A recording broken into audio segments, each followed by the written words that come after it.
حضور علیہ السلام گزرے، ایک شخص اپنے بھائی کو حیا کے بارے میں واز کر رہا تھا، تو آقا کریم نے فرمایا داہو فإن الحیاء من الایمان، چھوڑ دے اسے، حیا ویسے ہی ایمان سے ہے، یہ تجھے سکھانا نہیں پڑے گا، خود بخود آئے گا۔ تو حیا ایمان کے ساتھ جڑی ہوئی چیز ہے، ایک چیز آئی تو دوسری چیز بھی ساتھ ہی مل گئی۔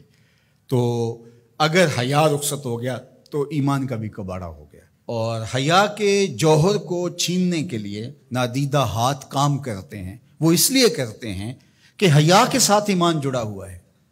جب حیا باختہ ہو جائیں گے تو ایمان سے بھی ان کو خالی کر دیں گے۔ ان کو یوں کہنا کہ تم کافر ہو جاؤ، اسلام چھوڑ دو، کوئی بھی نہیں کرے گا۔ تو بہتر نہیں ہے کہ ان کو حیا سے خالی کر دیں، تو وہ ساتھ پیچھے پیچھے ساتھ ہی چلی آئے گی چیز۔ تو اب دشمن کی یہ چال یہ ہے کہ یہ مسلم کافر تو نہیں ہوں گے، لیکن اس طرح کیا جائے کہ ان کو مسلمان بھی نہ رہنے دیا جائے۔ اب یہ جو کچھ ہوا ہے، ایک قانون پاس کر لیا گیا اور مردوں اور عورتوں نے اپنی جنس تبدیل کرنا شروع کر دی، اور لوگوں کو پتہ اس وقت چلا جب 29,000 لوگ جو ہے وہ اپنی جنس تبدیل کر چکے تھے، مردوں سے عورت اور عورتوں سے مرد۔ اور اس کے جو دوررس نتائج ہیں اور اس کے منفی اثرات ہیں، ایک عورت اگر اپنی جنس تبدیل کر لیتی ہے تو کل وراثت کے اندر وہ پورا حق لے گی، اس لیے کہ اس کے شناختی کارڈ کے اوپر جو ہے وہ مرد لکھا ہوا ہے۔ ایک مرد جو ہے وہ خاتون بن جاتا ہے تو وہ عورتوں کے واش روم میں گھس جائے اور پھر کوئی خرابی پیدا ہوتی ہے، اس کے بعد اس کو گرفتاری نہیں کیا جا سکتا، وہ کہ میں تو عورت ہوں، یہ تو ممکن ہی نہیں ہے۔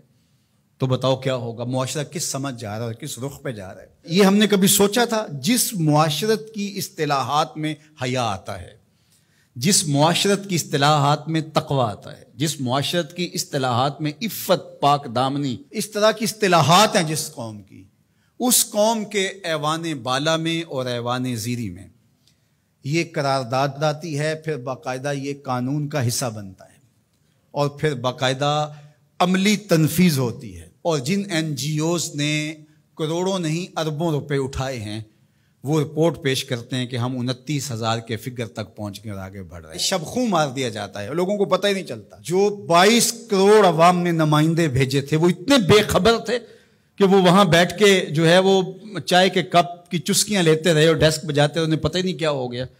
جو بڑے ان امور کے مار تھے، ان کو سال بعد پتہ چلا کہ یہ کیا ہوا۔ تو یہ معاشرت کو اس گندگی میں، اس غلاظت میں دھکیلنے کے لیے سب کچھ کیا گیا، اس کو قانونی تحفظ فراہم کر دیا گیا۔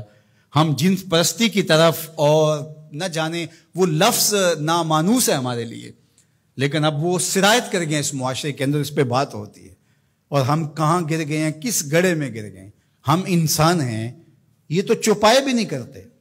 جو آج مغرب کر رہا ہے، وہاں کے سنجیدہ طبقے بھی اس پہ آواز اٹھاتے ہیں، وہ بھی سر پکڑ کے ان کے دانشور کہتے ہیں یہ کس سمجھ جا رہے ہو؟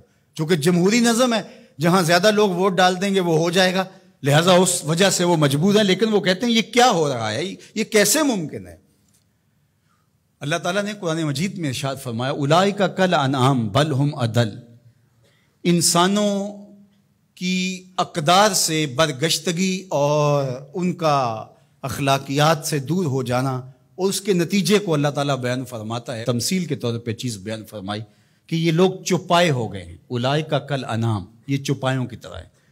آگے فرمایا بل ہم اضل، بلکہ یہ چوپایوں سے بھی بدتر ہو گئے ہیں۔ آپ نے کبھی نہیں دیکھا ہوگا کہ کسی نر چوپائے نے نر چوپائے کے ساتھ جفتی کی ہو۔ جب جنسی خواہشات پیدا ہوتی ہیں تو وہ اپنی مادہ کو تلاش کرتا ہے۔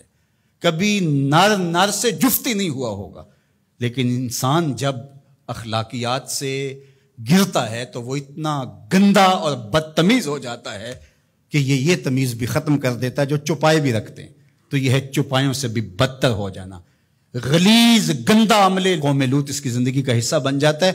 اور بندے کے پلے بچتا کیا ہے، اس کے پاس رہتا کیا ہے جب وہ اتنا غلیظ ہو جائے؟ اس کی روح بھی زخمی ہو جاتی ہے، اس کا باطن اور ضمیر بھی داغ ہو جاتا ہے جب اس کی نظر میں غلاظت آتی ہے، اچھے جائے کہ وہ عملی طور پہ غلاظت کے اس درجے پہ پہنچ جائے۔ تو یہ چوپایا نہیں قرآن نے کہا، بلکہ چوپایوں کے ہاں بھی ایک تہذیب کا درجہ ہے، اس کو کراس وہ بھی نہیں کرتے، لیکن یہ چوپایوں سے بھی بدتر ہو گئے۔ تو کیا جو چوپایوں سے بھی بدتر ہوں گے اس کا تتبع کریں گے؟ جو چوپایوں سے بھی گندے ہو جائیں گے، کیا وہ ایک انسانی معاشرے کا شعار ہو سکتا ہے؟ اور کتنی بدبختی یہ ہے کہ اس طرح کے قانون دنیا کی پارلیمنٹس کے اندر جو ہے وہ پاس کیے جائیں گے، باقاعدہ حکومتیں اس کو سرپرستی فراہم کر رہی ہوں گی۔ بد تہذیبی کو تہذیب قرار دے دیا جائے تو اس سے بڑی بد تہذیبی کیا ہے؟ گندگی کو، غلاظت کو اگر گلاب کہہ دیا جائے تو اس سے بڑی بد تہذیبی کیا ہوگی؟ تو یہ معاشرت کی گندگیاں ہوتی ہیں، لوگوں کے ذہن کے اندر پنپنے والی گندگیاں مجسم روپ میں آ جاتی ہیں، اور وہ معاشرہ پھر انسانوں کا معاشرہ نہیں رہتا، وحشیوں کا معاشرہ ہو جاتا ہے، بلکہ وحشیوں سے بھی بدتر معاشرہ ہوتا ہے، بل ہم عدل کا عملی روپ بن جاتا ہے۔ تو وہ معاشرہ چاہے کلمہ پڑھتا ہو، وہ معاشرہ چاہے بظاہر نمازیں پڑھتا ہو، وہ معاشرہ چاہے اپنے آپ کو کہتا ہو کہ میرے جیسا زمانے میں کوئی نہیں ہے، وہ گندہ ترین معاشرہ ہوتا ہے۔ تو مغرب کے اندر تو یہ چیزیں عیب نہیں ہیں، وہاں تو باپ اور بیٹی کا رشتہ بھی عیب نہیں ہے، وہاں تو جو ہے وہ دادی اپنے پوتے سے حاملہ ہو جاتی ہے تو وہ عیب نہیں سمجھا جاتا وہ اس معاشرے کے اندر۔ وہاں حرام زادہ ہونا کہ اس کے باپ کا پتہ نہیں ہے، وہ تو اس معاشرے میں عیب نہیں ہے۔ تو کیا مغرب کی نقالی میں ہم سب کچھ قبول کر لیں گے؟